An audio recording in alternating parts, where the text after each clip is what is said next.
There's nothing more satisfying than working with a great Scrum Master, whether you're in a team or whether you're the product owner. A great Scrum Master just absolutely makes everything go so very, very well. Let's look at what a great Scrum Master might look like then. So first of all, they are a servant leader. They are the coach, the mentor, the teacher, and the advisor. They work very closely with the product owner and, of course, with the team. They support the whole organization. This is something that we will see as we go through this. And they have really, really deep knowledge and passion as well for both Agile and, just as importantly, for people. So Gunther Verheyen produced this, the 4 stances of a Scrum Master, and he says that ultimately we're looking for that mentor approach, where you're really good at the practices and the principles, and you're really good at observing and acting as well. Just a brilliant visual there to understand what we're looking for in a great Scrum Master. The Scrum Guide 2020 explains or describes the Scrum Master as being accountable for establishing Scrum as defined in the Scrum Guide. They do this by helping everyone understand Scrum theory and practice, both within the Scrum team and the organization. Obviously, the previous videos leading to this have touched on many of those points. The Scrum Master really becomes the ultimate expert, I suppose, in these practices. But they also need to be quite pragmatic, as we will see, because remember, if you're following Scrum religiously, then you're not agile. If you're not responding to change, responding to how the team and the organization needs things to be interpreted, then you're not actually being agile. But anyway, the starting point always, the framework is the starting point. The Scrum Master is accountable for the Scrum team's effectiveness, which is just what I was talking about. They do this by enabling the Scrum team to improve practices within the Scrum framework. So yeah, I just said that, I think. And the Scrum Master is a true leader who observes the team and who serves the team, and the larger organization. So if we look at the evolution of the Scrum Master, the different positions that they may hold, sometimes when at the beginning, some organizations will treat them as a clerk, a part-time administrator. Okay, that's that's something. But really, as you can see, we want to move through those phases quickly, and ultimately they want to be the expert, the mentor, really one of, if not the agile coach for the organization. So they actually have quite a significant role in an organization.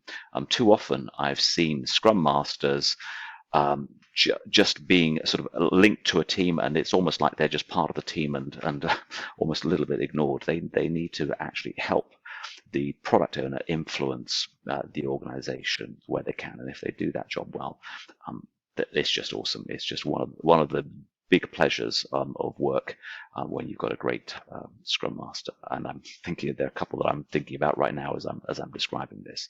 So some of the skills then, characteristics, the traits, and the mindset. Coaching and mentoring, that comes right up near the top. Obviously, are knowledgeable, questioning, always curious, looking for what it is that they want. Patience, this is a huge one. Being really, really patient. Being a collaborative, being a servant leader.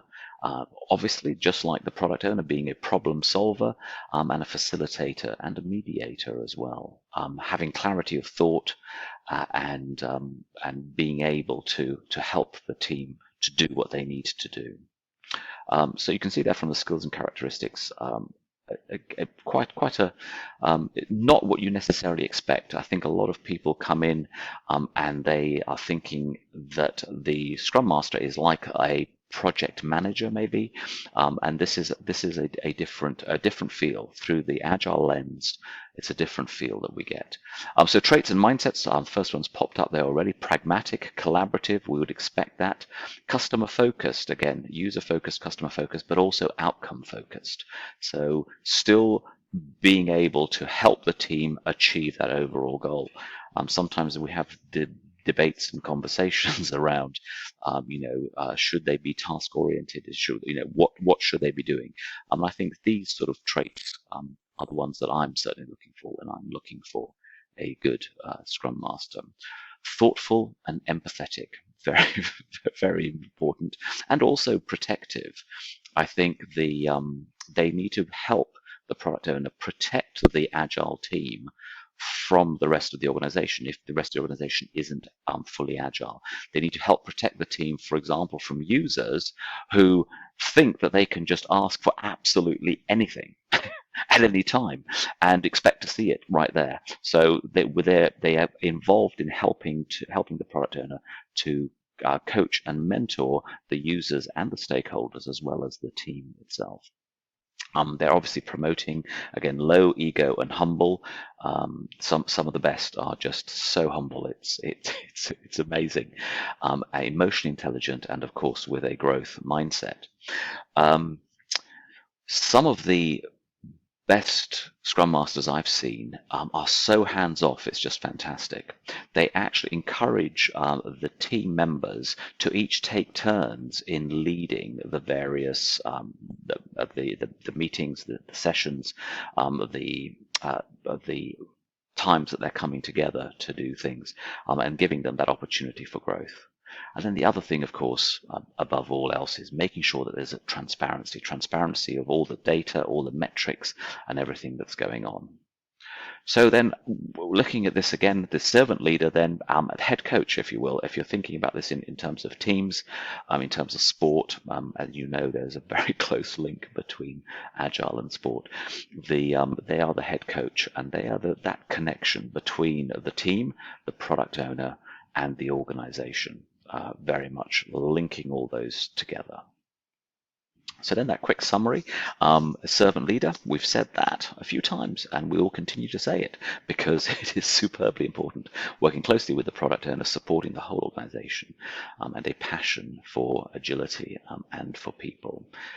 Some resources, again, just like we did for the product owner, some resources, we'll post those into the text below, and also a one-pager that you can download to get you started. There is so much great material out there on this, and it is a real skill. It is a real, it's something that, we know, it sounds easy and obvious, and I think for the right personality it is. I was told a story just the other day. I love asking people, how did you get started with Agile? And this guy said, well, we were working on this project and it wasn't going very well, so we spent the morning just being taught about the Scrum framework. So basically in a day, in about three or 4 hours, the entire Scrum framework was explained to them and how to work in an Agile way. By the afternoon, this particular guy basically had been appointed the Scrum Master, and so they began. I think that's great because he had, if you know him, he's got the right personality and the right enthusiasm to take on that role. So he took on that role, got started working with a product owner, and learnt his role as he went along. There was no break in the flow of production, of development, because he just learned it on the job, and I think that's just a great way to do this. Anyway, some little ideas there on what it is to be a Scrum Master. A lot to talk about, but some of these books and some of these videos that are suggested will help you with that. Enjoy it. It's great fun and very, very rewarding.